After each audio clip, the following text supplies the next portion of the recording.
Good morning, students. Myself, K. Vanaja, lecturer in Zoology, Government Degree College for Women, Nalgonda. ఈరోజు మనము చెప్పుకోబోయేటటువంటి పాఠ్యాంశము వర్గము ప్లాటీ helminths గురించి ఈరోజు మనము చెప్పుకోబోతున్నాము. ప్లాటీ హెల్మెంతిస్ అనే పదాన్ని గెగెన్బార్ అనే శాస్త్రవేత్త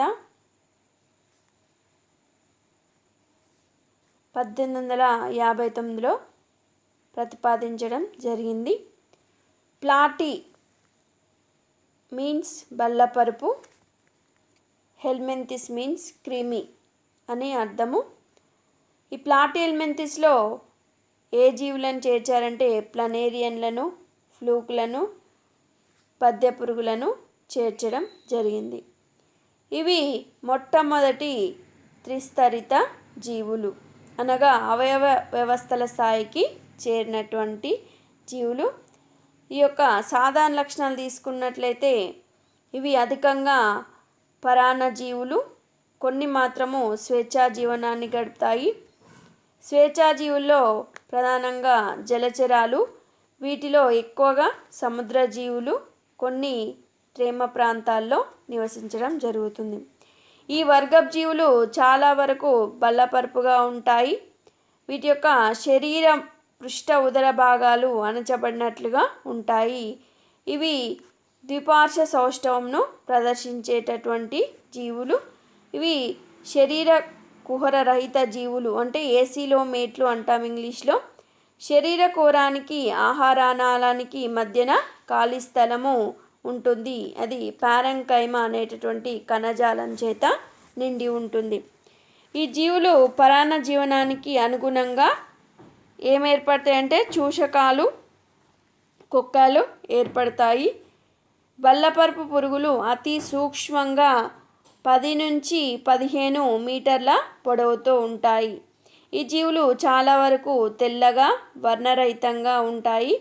కొన్ని జీవులు గోధుమ వర్ణంలోను, నలుపు మరియు బూడిద రంగుల్లోనూ ఉంటాయి. వీటి యొక్క దేహాన్ని ఆవరించి శరీర కుడ్యం ఉంటుంది. కొన్నింటిలో దేహం అనేటటువంటి అవబాసిన్తో కప్పబడి ఉంటుంది. దీనిలో ఆహార నాళము అసంపూర్ణంగా ఉంటుంది. దీనిలో అసంపూర్ణంగా అంటే నోరు, గ్రసని, ప్రేగు ఉంటాయి, కానీ పాయువు ఉండదు. దీనిలో అస్థిపంజర వ్యవస్థ, రక్త ప్రసరణ వ్యవస్థ, శ్వాస వ్యవస్థలు ఉండవు. శ్వాసక్రియ దేని ద్వారా జరుగుతుందంటే శరీర కుడ్యం ద్వారా జరుగుతుంది.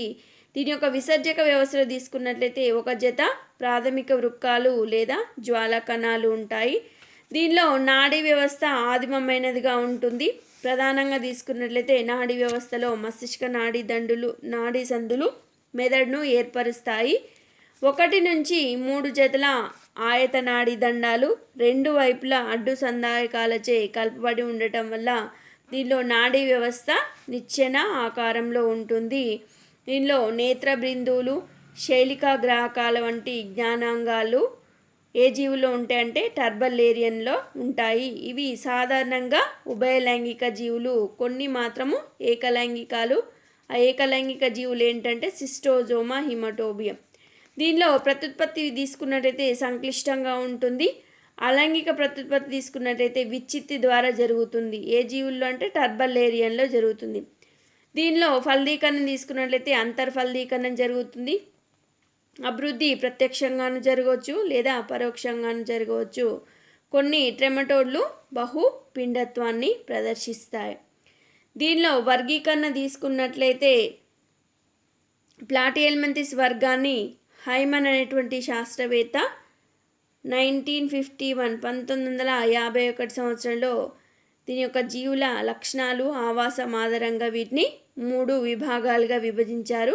అవి ఏంటి అంటే టర్బల్లేరియా, ట్రెమటోడా, నెక్స్ట్ సిస్టోడా. విభాగము 1 టర్బల్లేరియా యొక్క జనరల్ క్యారెక్టర్ సాధారణ లక్షణాలు తీసుకున్నట్లయితే టర్బెల్లా ఏ లిటిల్ స్ట్రింగ్ అనేటటువంటి అర్థము. టర్బెల్లేరియా విభాగంలో శైలికలతో గల బాహ్య చర్మం కలిగినటువంటి స్వేచ్ఛాజీవులను చేర్చారు. టర్బలేరియన్లో ఏ జీవులను చేర్చారంటే శైలికలతో ఉన్నటువంటి బాహ్య చర్మం కలిగినటువంటి స్వేచ్ఛాజీవులను చేర్చారు. ఈ టర్బల్లేరియా అనే పదాన్ని ఎహ్రెన్బర్గ్ అనేటువంటి శాస్త్రవేత్త ప్రతిపాదించడం జరిగింది. ఎందుకంటే టర్బెల్లేరియన్లు నీటిని వాటి యొక్క శైలికలతో కొట్టడం వల్ల ఈ జీవులకు టర్బెల్లేరియా అని పేరు పెట్టడం జరిగింది. ఇవి సాధారణంగా స్వేచ్ఛాజీవులు, కొన్ని మాత్రం పరాన్నజీవులుగా ఉంటాయి. వీటి యొక్క శరీరకుడ్యము బయటి భాగంలో శైలికామయమైనటువంటి బాహ్య చర్మం ఉంటుంది. బాహ్య చర్మంలో రాబ్డాయిడ్ అనేటటువంటి నిర్మాణాలు ఉంటాయి. బాహ్య చర్మంలో రాబ్డాయిడ్లు అనేటటువంటి నిర్మాణాలు ఉంటాయి. నోరు ఉదరతలంలో ఉంటుంది. వీటిలో చూషకాలు ఉండవు. దీనిలో జీవిత చరిత్ర తీసుకున్నట్లయితే సరళంగా ఉంటుంది. సాధారణంగా అభివృద్ధి వేరువేరుగా జరుగుతుంది. పునరుత్పత్తి తీసుకున్నట్లయితే వీటిలో అధికంగా పునరుత్పత్తి జరుగుతుంది. టర్బల్లేరియన్లో పునరుత్పత్తి శక్తి అధికంగా ఉంటుంది. ఏ భాగాన్ని కోసినప్పటికీ మిగతా రిమైనింగ్ పార్ట్ను ఏర్పరచుకోవడం అనేది జరుగుతుంది. టర్బల్లేరియన్లలో 5 క్రమాలు ఉన్నాయి. ఏంటవంటే ఏసీలా, రాబ్డోసీలా, అల్లోసీలా, ట్రైక్లాడిడా, పాలిక్లాడిడా అనేటటువంటి 5 క్రమాలు ఉన్నాయి. ఎగ్జాంపుల్గా తీసుకున్నట్లయితే వీటిలో కన్వల్యూటా, ప్లానేరియా లేదా డుగిసియా. నెక్స్ట్ విభాగము ట్రెమటోడా. ట్రెమటోడా తీసుకున్నట్లయితే వీటిని సాధారణంగా ఏమంటారంటే ఫ్లూకులు అంటారు.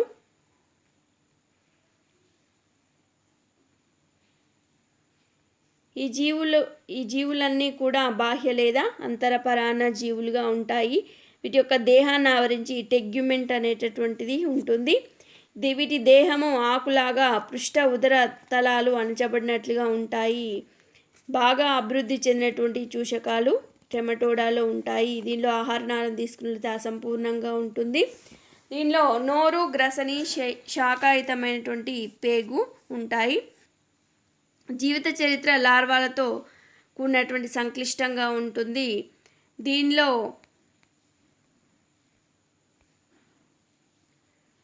మోనోజీనా, ఆస్పిడోబ్రోత్రియా,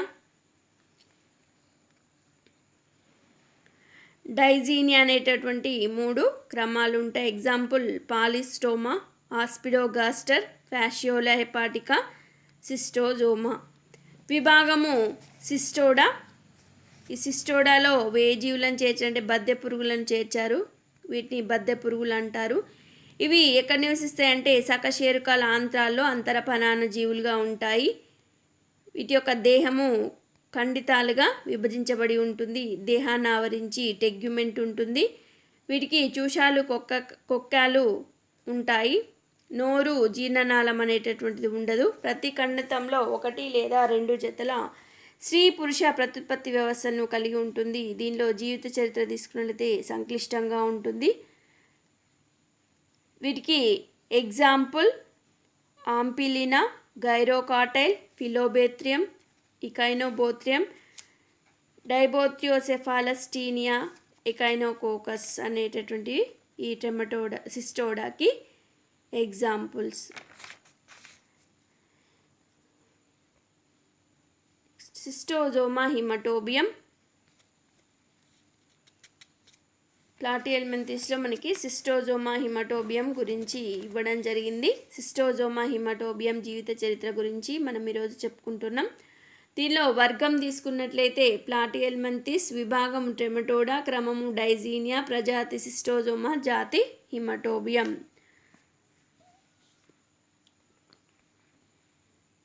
మానవుల్లో సిస్టోజోమ్ల వల్ల వచ్చేటటువంటి వ్యాధిని ఏమంటారంటే సిస్టోజోమియాసిస్ అనేటటువంటి వ్యాధి. మానవుల్లో సిస్టోజోమ్ల వల్ల వచ్చేటటువంటి వ్యాధిని సిస్టోజోమియాసిస్ అంటారు. ఇవి మానవుడి రక్తంలో 3 రకాల సిస్టోజోమా జాతులు అంతరపరాన్న జీవనం గడుపుతాయి. అవి ఏంటంటే schistosoma haematobium, schistosoma japonicum, schistosoma మాన్సోని. వీటిని మొట్టమొదటిసారిగా ఏ శాస్త్రవేత్త గుర్తించారంటే థియోడార్ బిల్హర్జ్ అనేటటువంటి శాస్త్రవేత్త కైరో దేశంలో థియోడార్ బిల్హర్జ్ అనే శాస్త్రవేత్త కైరో దేశంలో మానవుని రక్తనాళంలో మొట్టమొదటిసారిగా సిస్టోజోమా హిమటోబియంను కనుగొనడం జరిగింది. అందువల్ల ఆ శాస్త్రవేత్త పేరు మీదుగా బిల్హర్జియా అని పిలవడం జరిగింది. తర్వాత దీని పేరును సిస్టోజోమ్గా మార్చారు. ఎందుకంటే వీటి యొక్క పురుషజీవి సిస్టోజోమా పురుషజీవి నిలువుగా చీలిన గైనికోఫోరిక్ కాలువను కలిగి ఉండడం వల్ల సిస్టోజోమా అనే పేరు వచ్చింది. సిస్టో చీలిక, సోమా దేహము, సిస్టోజోమా అనే పేరు వచ్చింది. మళ్ళీ ఒకసారి మానవుల్లో సిస్టోజోమ్ల వల్ల వచ్చేటటువంటి వ్యాధిని సిస్టోజోమియాసిస్ అంటారు. ఈ మానవుని యొక్క రక్తంలో 3 రకాల సిస్టోజోమా జాతులు అంతరపరాణ జీవనం గడుపుతాయి. అవి schistosoma haematobium, schistosoma japonicum, schistosoma మాన్సోని. ఈ సిస్టోజోమ్లను మొట్టమొదటిసారిగా థియోడార్ బిల్హర్జ్ అనేటటువంటి శాస్త్రవేత్త కైరో దేశంలో మానవుని రక్తనాళంలో మొట్టమొదటిసారిగా సిస్టోజోమా హిమటోబియంను కనుగొనడం జరిగింది. అందువల్ల ఆ శాస్త్రవేత్త పేరు మీదుగా బిల్హర్జియా అని పేరు పిలవడం జరిగింది. తర్వాత దీని పేరును సిస్టోజోమాగా మార్చారు. ఎందుకంటే ఈ సిస్టోజోమా యొక్క పురుషజీవి నిలువుగా చీలిన గైనికోఫోరిక్ కాలువను కలిగి ఉండడం వల్ల సిస్టోజోమా అనేటటువంటి పేరు రావడం జరిగింది.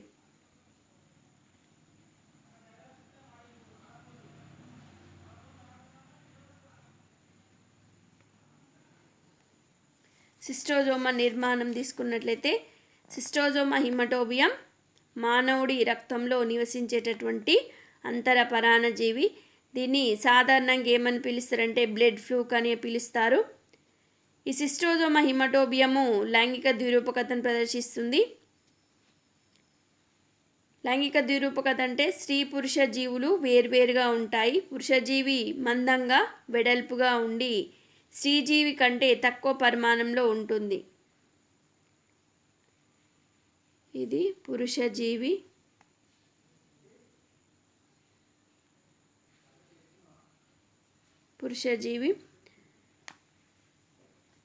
పురుషజీవి మందంగా వెడల్పుగా ఉండి స్త్రీజీవి. ఇది స్త్రీజీవి.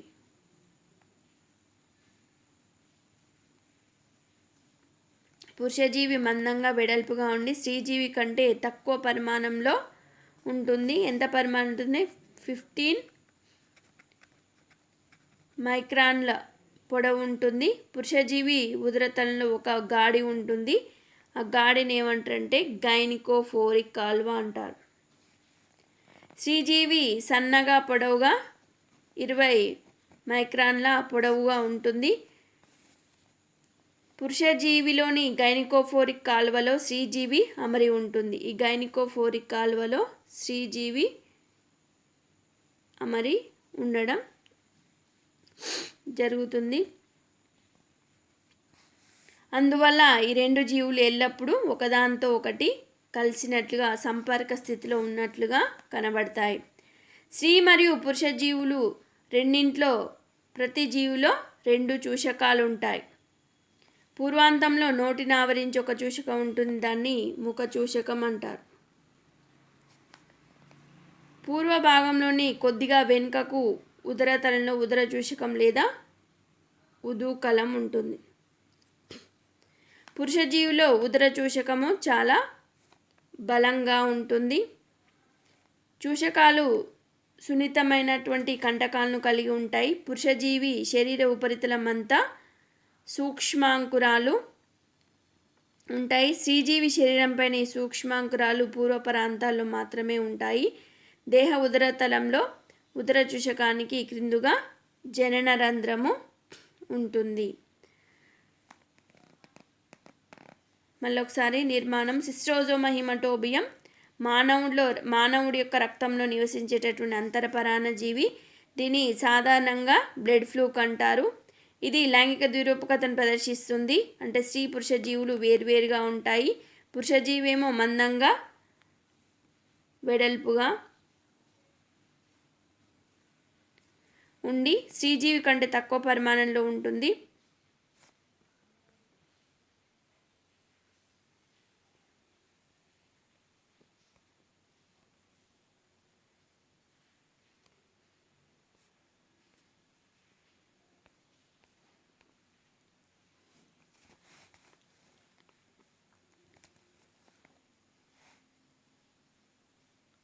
పురుషజీవి ఉదరతలంలో ఒక గాడి ఉంటుంది. ఆ గాడిని ఏమంటారంటే గైనికోఫోరిక్ కాలువ అంటారు.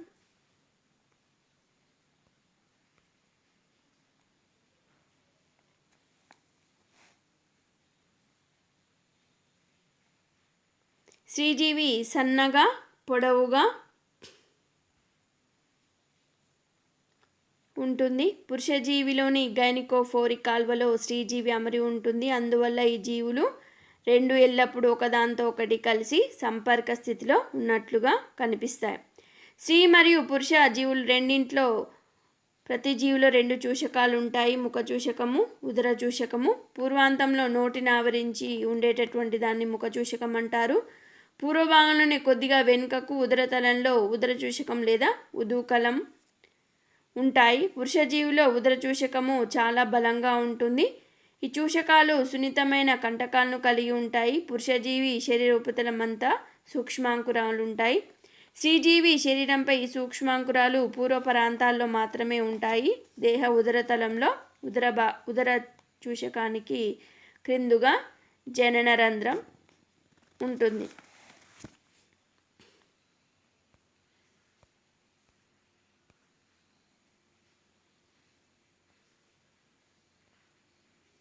నెక్స్ట్ ప్రత్యుత్పత్తి వ్యవస్థ. సిస్టోజోమా హిమటోబియం ఏకలింగ జీవి. స్త్రీ పురుష జీవులు వేర్వేరుగా ఉంటాయి. పురుష జీవులు వెడల్పుగా ఉండి వాటి గైనికోఫోరిక్ కాల్వలో స్త్రీ జీవులను కలిగి ఉంటాయి. పురుష ప్రత్యుత్పత్తి వ్యవస్థ. సిస్టోజోమా పురుష ప్రత్యుత్పత్తి వ్యవస్థలో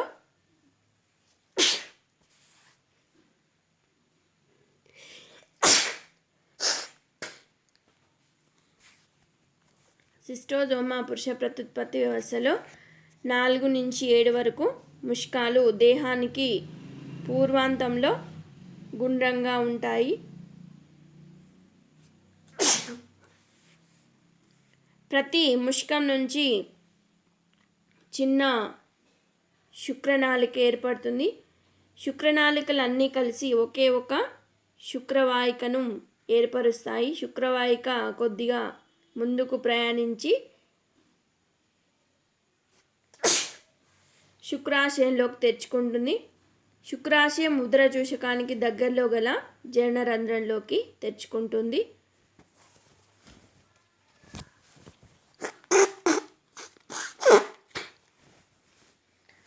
సిస్టోజోమా పురుష ప్రత్యుత్పత్తి వ్యవస్థలో 4 నుంచి 7 వరకు ముష్కాలు దేహానికి పూర్వాంతంలో గుండ్రంగా ఉంటాయి. ప్రతి ముష్కం నుంచి ఒక శుక్రనాళిక ఏర్పడుతుంది. శుక్రనాళికలన్నీ కలిసి శుక్రవాహికను ఏర్పరుస్తాయి.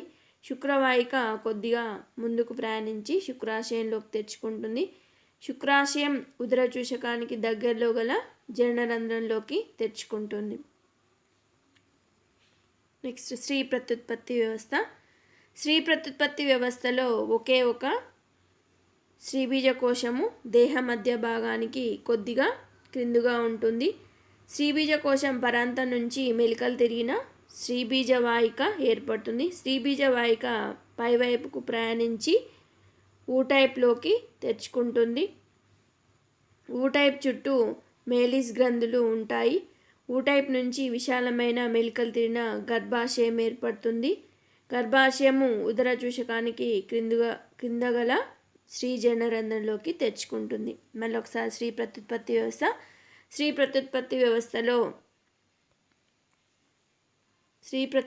వ్యవస్థలో ఒకే ఒక స్త్రీబీజకోశం దేహ మధ్య భాగానికి కొద్దిగా క్రిందుగా ఉంటుంది.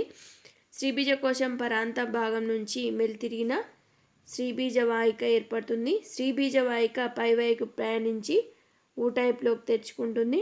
ఊటైప్ చుట్టూ మేలిస్ గ్రంథులు ఉంటాయి. ఊటైప్ నుంచి విశాలమైన మెలికలు తిరిగినటువంటి గర్భాశయం ఏర్పడుతుంది. గర్భాశయం ఉదర చూషకానికి కింద గల స్త్రీ జననరంధ్రంలోకి తెచ్చుకుంటుంది. నెక్స్ట్ దేహానికి పరాంతాన పీతక గ్రంథులు ఉంటాయి. పీతక గ్రంథుల నుంచి పీతకనాళం ఏర్పడుతుంది. పీతకనాళం పైవైపుకు ప్రయాణించి స్త్రీబీజవాహికతో కలుస్తుంది. నెక్స్ట్ జీవిత చరిత్ర. సిస్టోజోమా రెండో అతిదేయిలో తన యొక్క జీవిత చక్రాన్ని పూర్తి చేసుకుంటుంది. ప్రాథమిక అతిదేహి మానవుడు, మాధ్యమిక అతిదేహి మంచినీటి నత్త బుల్నస్ టంక్టేటస్.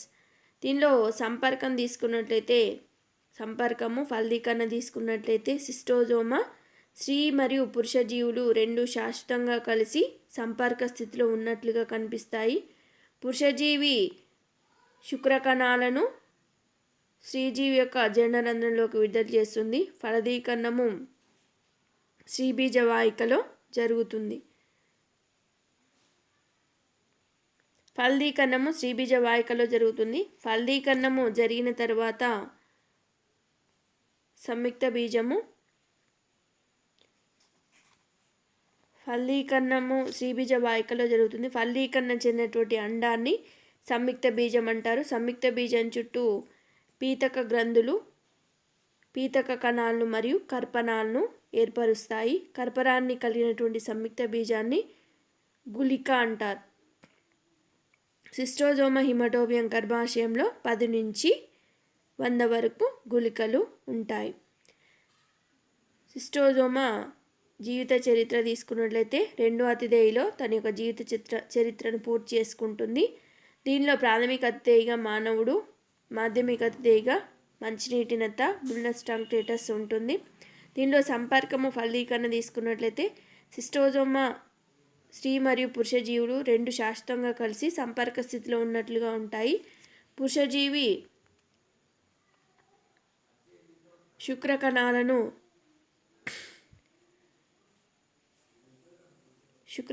స్త్రీజీవి యొక్క జనరంధ్రంలోకి విడుదల చేస్తుంది. ఫలదీకరణము శ్రీబీజ వాహికలో జరుగుతుంది.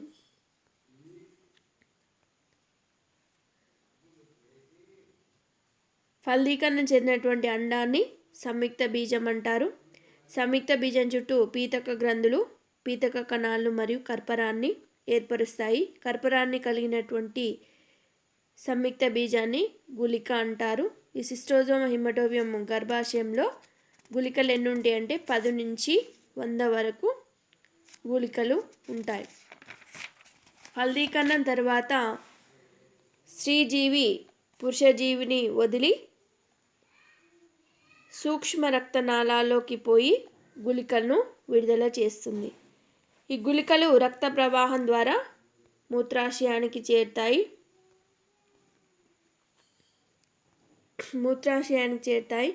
మూత్రం ద్వారా ఈ గుళికలు బయటికి విడుదలవుతాయి. మూత్రము నీటితో కలవగానే గుళిక అనేటటువంటి మిరాసీడియం లార్వాగా విడుదలవుతుంది.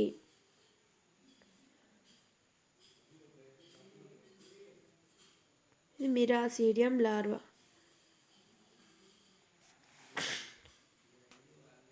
Next miracidium larva.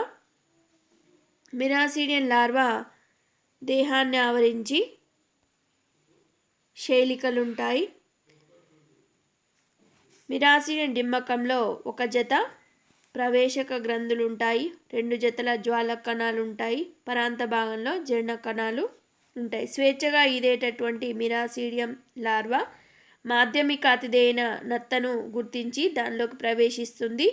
ఈ మిరాసీడియం లార్వా కేవలం 24 గంటలు మాత్రమే జీవిస్తుంది. 24 గంటలలోపు నత్త దొరకకపోతే అది చనిపోవడం జరుగుతుంది.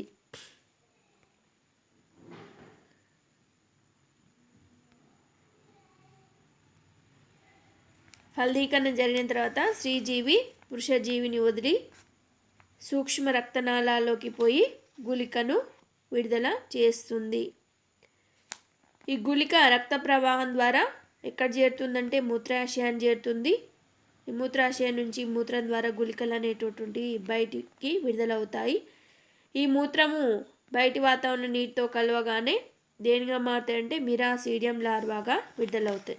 ఈ మిరాసీడియం లార్వా దేహాన్ని ఆవరించి శైలికలు ఉంటాయి. నెక్స్ట్ ఒక జత ప్రవేశక గ్రంథులు ఉంటాయి. 2 జతల జ్వాల కణాలు ఉంటాయి. పరాంత భాగంలో జీర్ణ కణాలు ఉంటాయి. స్వేచ్ఛగా ఈదేటటువంటి మిరాసీడియం లార్వా మాధ్యమిక అతిదేహి అయినటువంటి నత్తను గుర్తించి దానిలోకి ప్రవేశిస్తుంది.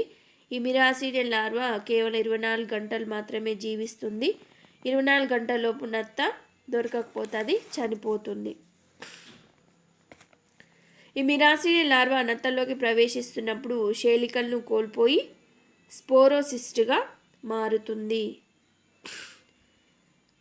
ఒకవేళ మాధ్యమిక అతిథి అయినటువంటి నత్త చేతనేమో అది స్పోరోసిస్ట్గా మారుతుంది, లేకపోతే మిరాసిడియన్ లార్వా అనేది చనిపోతుంది.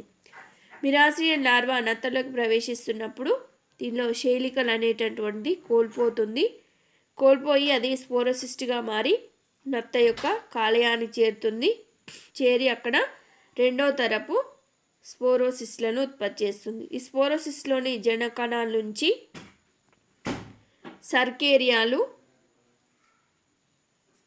సర్కేరియల్ లార్వాలు ఉత్పత్తి అవుతాయి. అభివృద్ధి చెందినటువంటి సర్కేరియా లార్వాలు స్పోరోసిస్ట్ జనరంధ్రం ద్వారా అధిక సంఖ్యలో బయటికి వస్తాయి. ఈ సిస్టోజోమా హిమటోబియంలో రిడియా దశ అనేటువంటిది ఉండదు. సర్కేరియా సుమారుగా 200 మిల్లీమీటర్ల పొడవు ఉంటుంది. సర్కేరియా డింబకాల యొక్క తోక పొడవుగా చీలి రెండుగా చీలి ఉంటుంది. సర్కేరియా శరీరంపై కంటకాలు ఉంటాయి. ముఖచూషకము ఉదరచూషకము రెండు ఉంటాయి. ఉదరచూషకం బాగా అభివృద్ధి చెంది ఉంటుంది. సర్కేరియాలు నత్త శరీరాన్ని వదిలి బయటి పరిసరాలను చేరుతాయి. ఇవి 2 లేదా 3 రోజుల్లో మళ్ళీ ప్రాథమిక అతిథి అయినటువంటి మానవుడిని చేరాలి, లేకపోతే ఇవి చనిపోవడం జరుగుతుంది.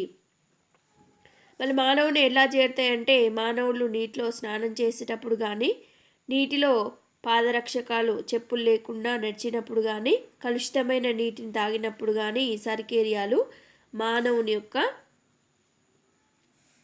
చర్మంలోకి ప్రవేశిస్తాయి. ఈ సర్కేరియాలు తోకను కోల్పోయి రక్తనాళాల్లోకి మానవుని యొక్క రక్తనాళాల్లోకి ప్రవేశించి అక్కడి నుంచి గుండెలోకి ఊపిరితిత్తులు కాలేయానికి చేరి చివరికి కాలేయ నిర్వాహక సిర ద్వారా శ్రోణి సిరలు చేరి ప్రౌఢ సిస్టోజోమ్లుగా మారుతాయి. పురుషజీవి మళ్ళీ స్త్రీజీవిని గుర్తించగానే తన గైనికోఫోరిక్ కాలువ ద్వారా ఆవరిస్తుంది. నెక్స్ట్ వ్యాధి జనకత. సిస్టోజోమా హిమటోబియం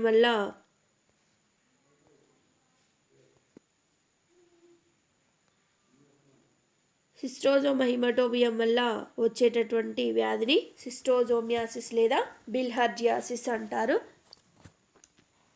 సిస్టోజోమియాసిస్లో 3 దశలు ఉంటాయి.